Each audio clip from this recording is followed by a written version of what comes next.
everybody's been clamoring for the Big 12 to change how they do protected rivalries, right? I think that's the least popular thing in the Big 12. Well, the door has been open for it to actually happen, okay? It's creeping open to get K-State, Iowa State, Baylor, Texas Tech, Tech, TCU back to being played every single year instead of 3 of 4, right? I'm telling you, I feel like this is very underreported right now. I'm not seeing anybody hardly talk about this at all.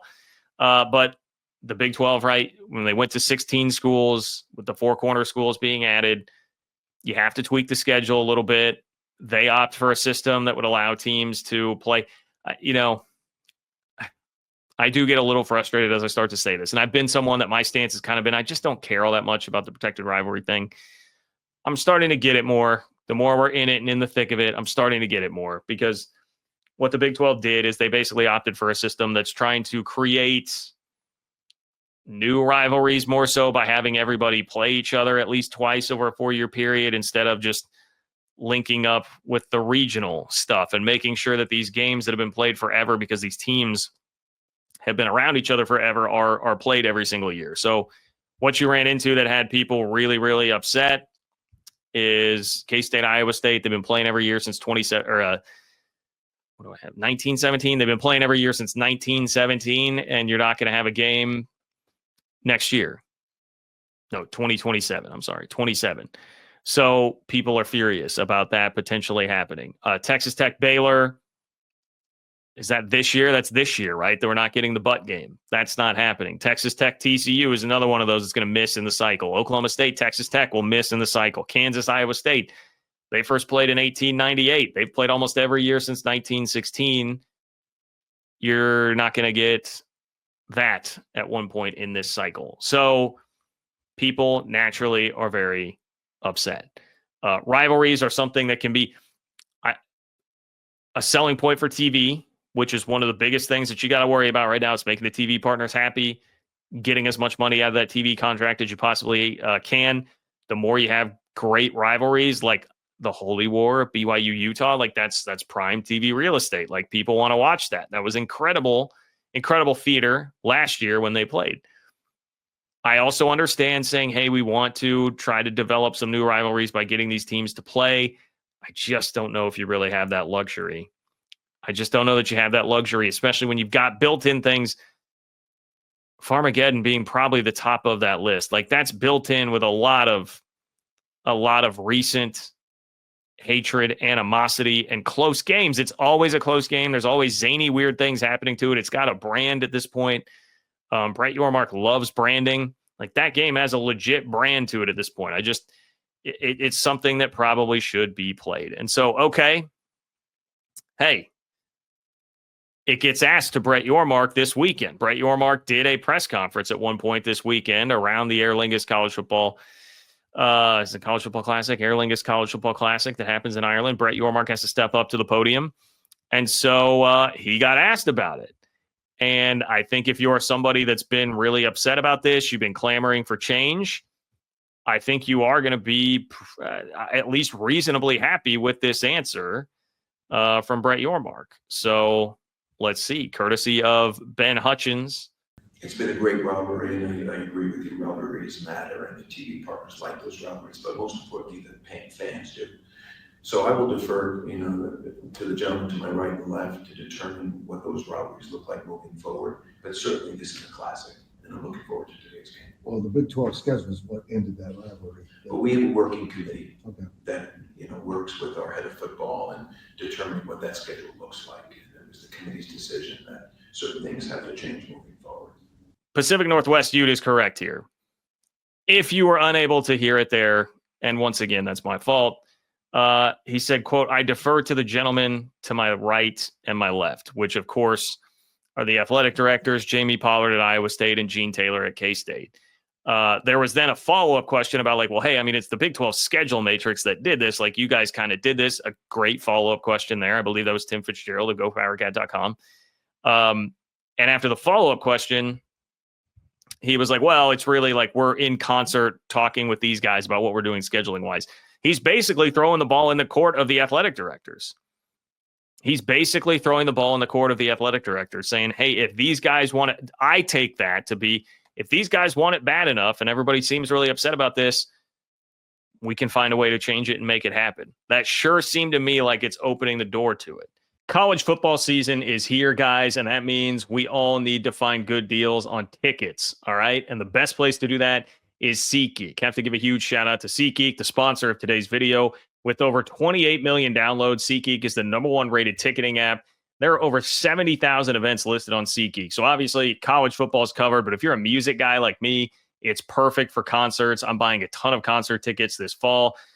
And I tell you what, I have my eye on those Holy War tickets for BYU and Utah coming up as well. And man, all you got to do is open up the app. It's perfect. You can go check what's going on here, find the green dots in the seat. That means they're good deals. Red dots, maybe not so much, but SeatGeek will help you find the best deals on seats depending on where it is that you are trying to sit.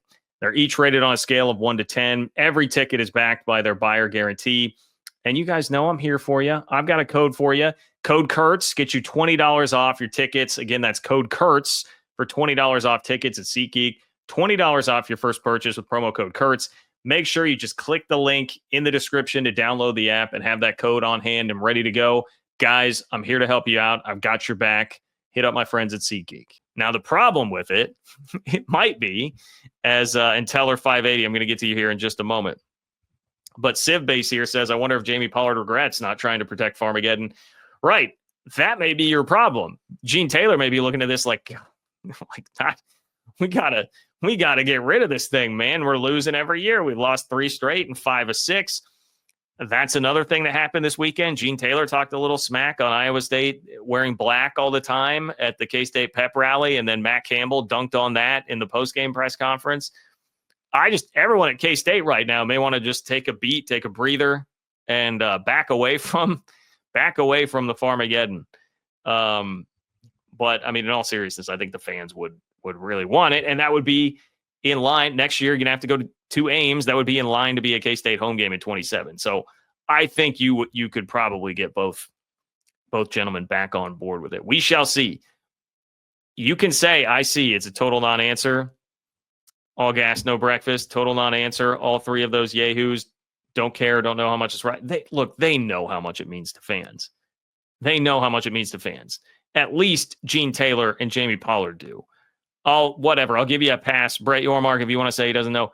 Those 2 athletic directors, 1,000% know. Like I said, you just had one athletic director openly talking smack at the other one at a pep rally because he knew how much it would rile up the fans. They know exactly how much it means. Now, whether or not they care for whatever reason, I guess, again, we can ask about that. But they fully know how much it means. The significance to me is I wouldn't even say it's a non-answer. It's Brett Yormark he put the ball publicly in their court, basically. What he is telling you there, if you're a fan that wants to see this change, that answer was, you got to hit up your AD, man. Talk to this guy. Put some pressure on them. That's what you need to do if you want to make this game happen. That was Brett Yormark kind of passing the buck off in terms of the responsibility for it. So I think it was way more than a non-answer, just in my humble opinion there. So we'll see what happens, man.